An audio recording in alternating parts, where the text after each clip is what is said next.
ഇലക്ഷന് മുമ്പ് കേരളത്തിലെ രാഷ്ട്രീയ കക്ഷികളോടും തമിഴ്നാട് സർക്കാരിനോടും നിരവധി ചോദ്യങ്ങളുമായി മുല്ലപ്പെരിയാർ ടണൽ സമരസമിതി.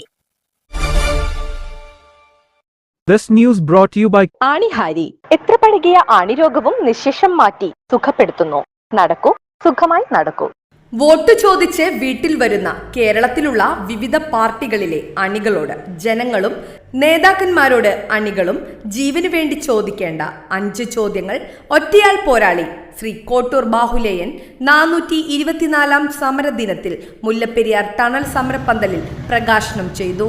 ചോദിച്ച ചോദ്യങ്ങൾക്ക് കൃത്യമായ മറുപടി തന്നില്ലെങ്കിൽ അവർക്ക് നിങ്ങളെ താൽക്കാലിക ആവശ്യത്തിന് മാത്രം മതി, നിങ്ങളുടെയും കുടുംബത്തിന്റെയും ജീവന് പുല്ലുവില നൽകാത്തവരായിരിക്കും എന്നതാണ് നോട്ടീസിലെ ഉള്ളടക്കം. ഈ സമൂഹത്തിൽ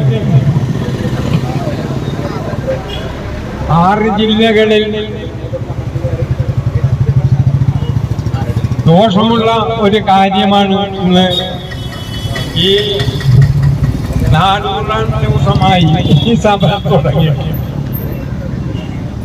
ഗാന്ധി ജയന്തി അന്ന് തുടങ്ങിയതാണ് കഴിഞ്ഞ വർഷം. അത് ഉദ്ഘാടകന്മാരെ അനുമതിക്കുണ്ടായിരുന്ന അഡ്വക്കേറ്റുമാരും ഉണ്ടായിരുന്നു. മുല്ലപ്പെരിയാർ ടണൽ സമരസമിതി പ്രസിഡന്റ് രമേശ് രവിയുടെ അധ്യക്ഷതയിൽ ചേർന്ന ചടങ്ങിൽ സാമൂഹിക പ്രവർത്തകൻ അനിൽ പ്ലാവ്യൻസ്, പഞ്ചായത്ത് അംഗം Rasiya Jamal, media and journalist workers union state secretary Kavya Antharjanam എന്നിവർ സംസാരിച്ചു. പ്രകൃതി ദുരന്തങ്ങളുമായി ബന്ധപ്പെട്ടുള്ള തീരുമാനങ്ങൾ ഉണ്ടാവുന്നത് ഒരു അപകടം സംഭവിച്ചതിന് ശേഷം മുല്ലപ്പെരിയാർ ടണൽ സമരസമിതി കഴിഞ്ഞ ഏറെ നാളുകളായി വലിയ രീതിയിലുള്ള ഇടപെടലാണ് ഇതുമായി ബന്ധപ്പെട്ടുകൊണ്ട് ജനങ്ങളെ ബോധവൽക്കരിക്കാനുള്ള ശ്രമത്തിന്റെ ഭാഗമായിട്ട് നടത്തിക്കൊണ്ടിരിക്കുന്നത്. അതിന്റെ ഏറ്റവും പ്രധാനപ്പെട്ട ഒരു ഘട്ടത്തിലേക്കാണ് ഇപ്പോൾ നമ്മൾ കടന്നത്. ഇതിൽ ജനപ്രതിനിധികളാകുന്ന അല്ലെങ്കിൽ നിയമസഭാ സാമാജികരാകുന്ന ആളുകളാണ് ഏറ്റവും പ്രധാനമായിട്ട് ഇത് ഏറ്റെടുത്ത് ജനങ്ങൾക്ക് വേണ്ടി സംസാരിക്കുന്നത്. നമ്മുടെ സമൂഹത്തിൽ കാണുന്ന നമ്മൾക്ക് ചോദ്യം ചെയ്യപ്പെടേണ്ട വിഷയങ്ങളുണ്ടെങ്കിൽ നമ്മൾ ഓരോരുത്തരും ചോദ്യം ചെയ്താൽ മാത്രമേ നമുക്ക് ഇനിയുള്ള ജീവിതത്തിൽ മുന്നോട്ട് പോകാൻ കഴിയുകയുള്ളൂ.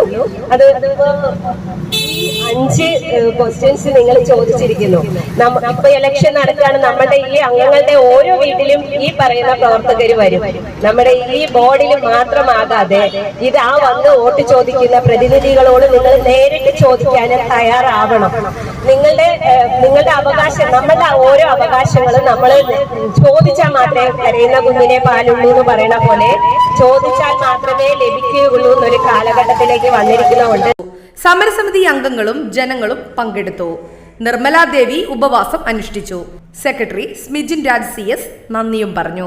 ന്യൂസ് ഡെസ്ക് നാട്ടുവാർത്ത, മുല്ലപ്പെരിയാർ.